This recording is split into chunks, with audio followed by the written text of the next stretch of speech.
Fala galera, bem-vindos a mais um Occultcast. Eu sou o Gigim, do portal imperiumfortuna.com e atosnegros.com.br. E hoje, lembrando sempre que ainda está um calor absurdo no Rio de Janeiro, então qualquer barulho de ventilador no fundo é porque é impossível gravar qualquer coisa sem derreter, né, e sem algum tipo de refrigeração ligada. Então, qualquer barulho no fundo eu peço perdão, mas espero que não atrapalhe tanto assim.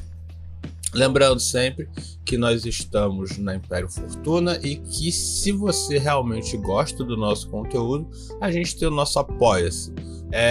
Dessa vez eu estou falando do Apoia-se antes de começar o assunto, porque normalmente as pessoas ouvem a parte do conteúdo e não ouvem o final. Então, lembre-se, o nosso Apoia-se está aqui na descrição, onde você pode doar de 5 a 50 reais, mas é doação, então só se você puder, certo? Bom, nesse podcast, que é o primeiro podcast da semana, a gente vai falar sobre um tema que eu chamava de um tema batido, porque é um autor batido, porém é um autor que eu sempre indico para a galera que está começando a prática, que é o nosso querido amigo Franz Bardon. Bom, quem é Franz Bardon? Franz Bardon, ele era um ocultista, ele era mágico e ele era escritor, ele era tcheco e ele trabalhava muito na questão de alquimia no geral, né, o ocultismo em si, e trabalhava com os conceitos herméticos, ou seja, hermetismo e cabalístico, na verdade. Nasceu em 1909 e faleceu em 58. Bom, isso daí vocês encontram em qualquer Wikipédia da vida, vocês encontram em qualquer matéria, inclusive aqui na própria Imperium falando sobre ele, e sobre as três principais obras dele, que é a Iniciação ao Hermetismo, Prática e Evocação Mágica e A Chave da Verdadeira Cabala. Aí tu pensa, legal, ele só tem essas três obras, são as principais obras dele, certo? Ou seja, ele tem sim mais conteúdo, porém essas foram as três obras dele que foram, no caso, mais conhecidas e mais vendidas, vamos colocar assim. Só que todo mundo já conhece esses livros porque a gente tem versões em PDF dela para download em qualquer lugar gratuitamente. Não sei se são ilegais, né? Já faz um tempinho que ele escreveu. Mas também tem as versões para você comprar, seja no papel, seja digital. Também não são caras, então qualquer pessoa consegue ler Franz Bardon sem muita dificuldade. O problema é entender Franz Bardon. Eu estava vendo uma live um dia desses de um rapaz que ele parece entender bastante de Franz Bardon. E você vê bastante nele uma coisa que antigamente era bem comum, que é a empolgação com conteúdo amplo. O material do Franz Bardon, apesar de eu sempre indicar ele para a galera que está começando, ele não é um material que você vai finalizá-lo facilmente. Ele vai trabalhando em etapas, né, com o que ele vai ensinando. E uma das coisas que as pessoas reclamam muito dele é exatamente o fato de ser muito cansativo, muito demorado e muito detalhado. E nesse podcast eu não vim para falar do Franz Bardon em si. Eu vim para trazer de novo o gancho que a gente falou no último podcast do Zangbeto sobre a questão do segredo. Falar, obviamente, um pouco de Franz Bardon, dar essa introdução e ver o que tem em comum entre aquela matéria do Zangbeto e o Franz Bardon em si, que é um ocultista tão tradicional e que tantas pessoas leem e conhecem. Então, vamos começar. Bom, pensem comigo. No podcast sobre o Zangbeto, que também não era sobre Zangbeto, mas sim sobre o sigilo e o segredo e se o Zangbeto funcionava ou não, né?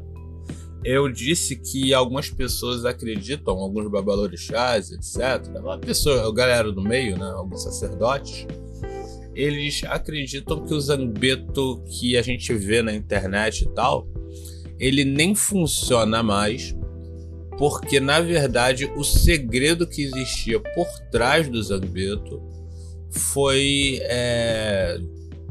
descoberto, né? Foi desvendado. Então, por conta disso, o que a gente tem agora é só uma espécie de evento circense onde as pessoas vão para ver, né? Pessoas girando dentro lá da roupa do Zambetto. Tanto que existem vídeos, né, onde a gente vê o Zambetto, ao invés de girar sozinho, um cara tropeça logo no começo, aí você vê as perninhas do cara lá e tal. E isso era por conta da perda do sigilo, do segredo, né?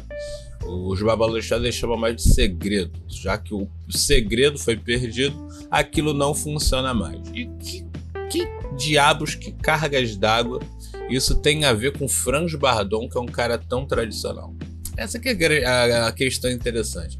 O Bardon, ele na obra dele, nesses 3 pequenos livros, e quando eu digo 3 pequenos porque realmente não são os maiores livros do mundo, nesses 3 livros ele trata de muita, mas muita coisa, muito conteúdo, certo?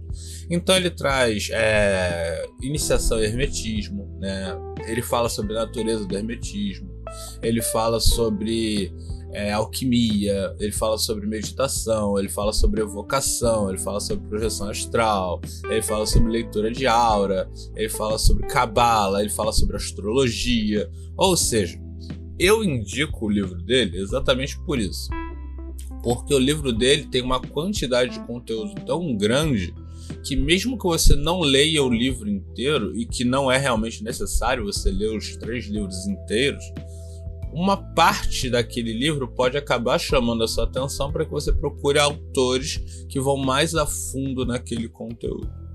Então é até por isso que eu indico, mas percebam, o livro dele é quase um almanaque de ocultismo e hermetismo e no geral alquimia e cabala, né? Porque ele vai falando de muitas coisas e ele vai se aprofundando, e aí vem uma das críticas sobre ele, do conteúdo dele ser muito cansativo e muito demorado, né? Os passos para que você vá realmente praticar algum tipo de magia sejam muito cansativos e muito demorados. Mas uma outra crítica dele, que eu inclusive não esperava ter visto, é que muitos outros ocultistas, né, achavam o conteúdo dele muito controverso. Aí eu pensei, peraí, mas como assim? Porque assim, os grandes problemas, né, o cara ele tava falando sobre hermetismo, sobre cabala, ou seja, o nego já não gostava disso, né? Por quê? Todo mundo que aprende hermetismo sabe que a galera hermetista, eles querem muito ser o dono da razão. Então, tipo, se algum autor faz sucesso, automaticamente os outros autores ficam com raiva dele, porque eles realmente são muito ruins em se livrar da luxúria, né, e do orgulho de ser ocultista. Então, legal, até aí normal. Porque a gente sabe que isso nunca vai mudar, isso é do ser humano, né? Ele tem inveja do sucesso do outro e coisas do tipo. Apesar de que eu não acredito que o Franz Bardon tenha feito tanto dinheiro e tanto sucesso na época dele. Acredito que o conteúdo dele tenha sido realmente mais vendido depois que ele faleceu. Mas o que rola?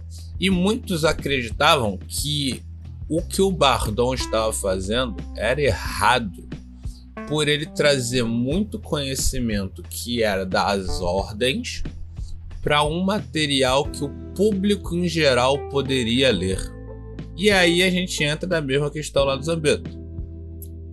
Como os babalorixás acreditavam que se você perde o segredo daquilo, aquilo para de funcionar, alguns outros autores, também ocultistas, provavelmente praticantes, acreditavam que o fato do Bardon trazer um conteúdo que era das ordens às quais ele tinha passado, ou participado, ou estudado sobre, e ele trazer aquilo para um público em geral, diminuía a eficácia daqueles rituais. E é esse o ponto que eu quero levantar com vocês, que eu também citei lá no podcast do Zambetto, só que o podcast do Zambetto era mais curtinho, né? Então pensem comigo. O Franz Bardon ele é conhecido por ser muito detalhista, muito cansativo, e muitas pessoas abandonarem os livros dele nos graus, né? Porque ele separa em grau 1, grau 2, grau 3 e tal. nos graus mais simples e evitando os graus mais avançados, pelo fato de ser muito cansativo para você conseguir finalizar todos os exercícios que ele manda lá. Muita gente já adora ele exatamente por isso, mas alguns autores, principalmente, acreditam que é cansativo demais. Então, ainda tem essa questão de, será que eu estou fazendo tudo isso à toa? Porque o Bardon, ele fala de Sagrado Anjo Guardião, ele fala de alquimia interna, onde você vai alterar, né, alquimicamente a sua personalidade, os seus defeitos, algum problema que você tenha. Ele fala sobre círculo mágico, ele fala sobre proteção, ele fala sobre banimento, ou seja, ele fala sobre muita coisa que um ocultista vai utilizar com determinada frequência, principalmente no começo da sua, vamos botar assim, carreira como praticante. E se alguns outros ocultistas acreditam que esse conteúdo que ele repassou perdeu o seu efeito exatamente pelo fato de que eles eram algum tipo de segredo, de sigilo, de ordens e coisas do tipo, será que não seria um pouco perigoso você trabalhar com o Franz Bardon? Porque uma coisa que na minha época era muito feita e hoje em dia já não é tanto, é a questão da experimentação e a adaptação de determinados rituais. Hoje em dia, os novos praticantes, os antigos já aprenderam isso na marra, mas os novos praticantes, eles tendem a querer encontrar nos livros o que a gente chama de receita de bolo, né? Que seria o cara ele pegar, achar um ritual, ele praticar exatamente o ritual como está ali, ou seja, como se fosse um feitiço, e quão mais parecido e mais idêntico ao material que está escrito, melhor seria o resultado. Isso é basicamente feitiçaria, né? Você encontrou um livro de feitiços, aí você tem lá um feitiço, você pratica ele exatamente como está lá, então ele vai dar mais certo, vamos colocar assim.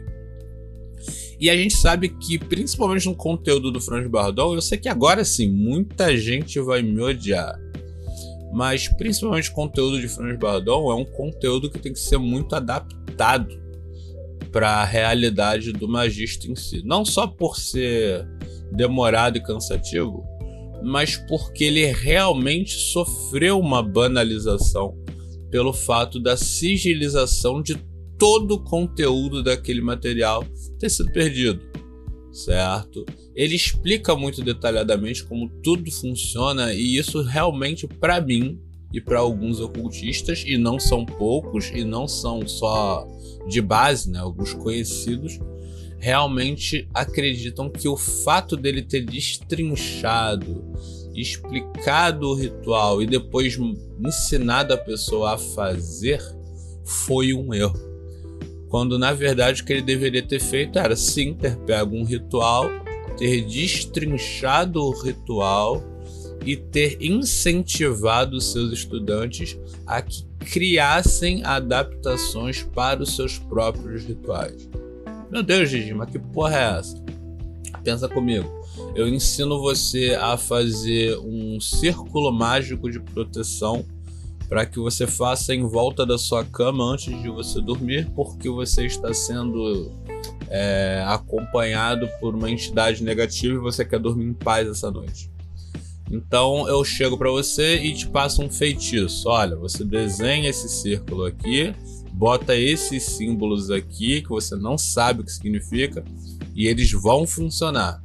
Isso seria um feitiço. Então seria uma feitiçaria.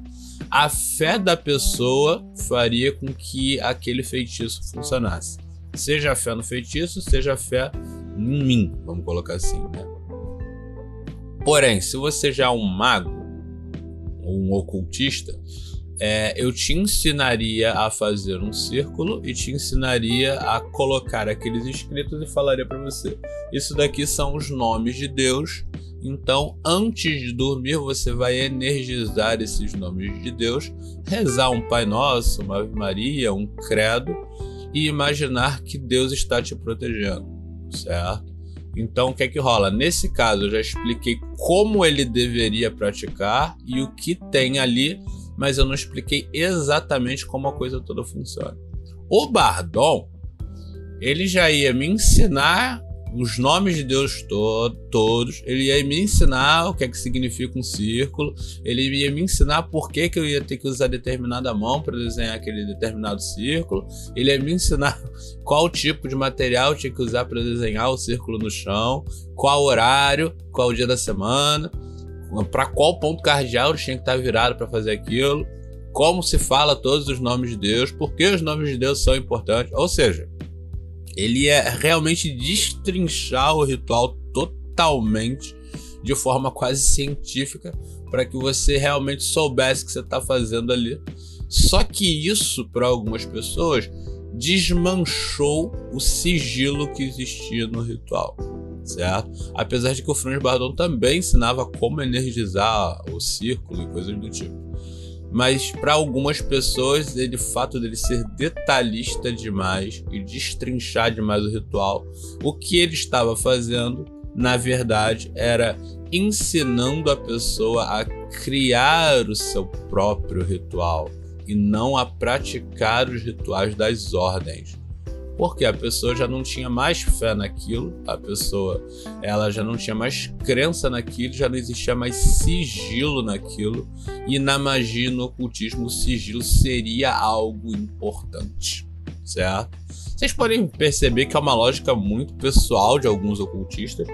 Eu particularmente não sou muito de fazer feitiçaria, porque eu acho que, apesar dela ter o sigilo dela, eu acho que ela é muito insegura, então não consigo ter fé. Ou seja, se eu pego um ritual pronto e que ninguém sabe exatamente como funciona, mas todo mundo diz que funciona, eu sou muito cabreiro para pegar um ritual desse, fazer e acreditar que ele vai funcionar do jeito que eu quero. Eu não vou ter fé nele. E obviamente um feitiço, se você não tem fé nele, ele não vai funcionar. Um ritual um pouco mais complexo e que eu tenho um pouco mais de entendimento, ou seja, um entendimento necessário dele para fazer, como eu disse, isso aqui é um círculo, o círculo serve para proteger, isso aqui são os nomes de Deus servem para evocar Deus, isso aqui é uma energização, você faz a energização para ligar isso daqui.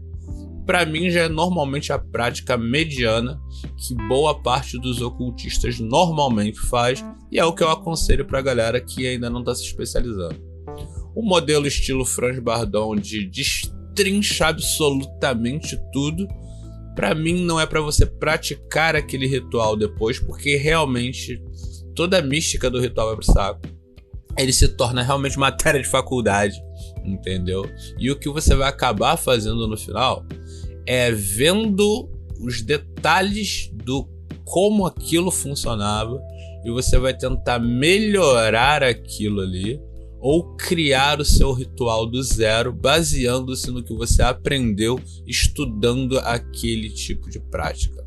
Seja ela alquímica, seja ela hermetista, seja ela enoquiana, independente de qual for. Quando você estuda demais uma determinada matéria, uma determinada prática, o que você tem vontade de fazer no final é criar o seu.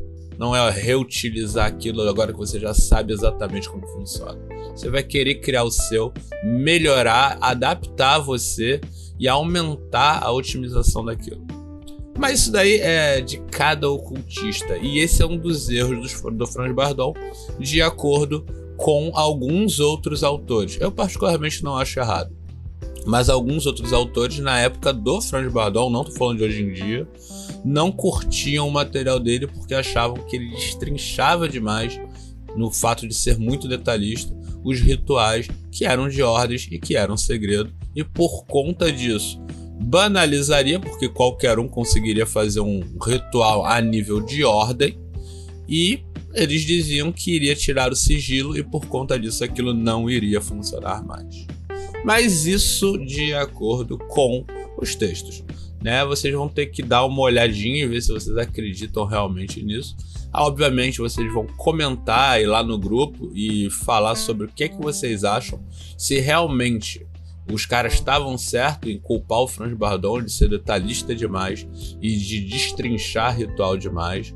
Ou se não, se quem estava certo era o Bardon e por isso que ele só tem 3 obras importantes e elas são importantes até hoje e são indicadas até hoje. Mas isso daí é com vocês, não esqueçam de comentar aqui. Lembrando sempre que agora a gente também está no YouTube, então não deixa de se inscrever no nosso canal aqui no YouTube. Lembrando que é o YouTube Podcast, então não vai ter vídeo animado por hora, pelo menos não vai ter vídeo animado. Tudo que vai ter é só a imagem mesmo, como a gente usa já nos outros podcasts.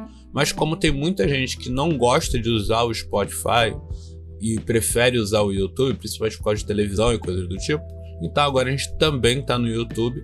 Os nossos podcasts eles saem automaticamente no YouTube, no Spotify e no Castbox e no Deezer e no Google Podcast. Então, qualquer um desses canais que você preferir, você pode ouvir a gente. Lembrando sempre que a gente está na imperiumfortuna.com e atosnegros.com.br, que é a nossa rede social, nem um pouco social, que é para maiores de 18 anos, inclusive foi atualizada essa semana com mais novas ferramentas e melhora a qualidade e velocidade dela. Se você gosta muito do nosso conteúdo, não esquece de dar o like, não esquece de compartilhar e de comentar. Se tu não gostou, também comenta, sacou? A gente tem dislike também para isso. E se você gosta muito do nosso conteúdo, a gente tem o nosso Apoia-se, onde você pode começar com R$5 e até R$50.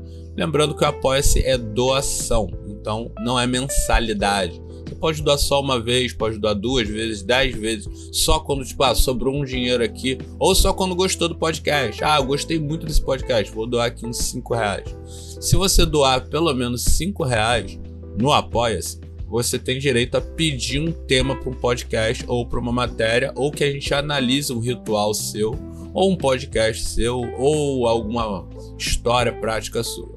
A gente também tem o nosso Pix, que é o imperiumfortuna@gmail.com, onde você pode doar o quanto você quiser. R$1, R$2, R$3, mas também, se você doar pelo menos R$5, você já ganha o direito a pedir um tema, certo? E obviamente o seu nome vai lá para nosso mural de apoiadores, certo?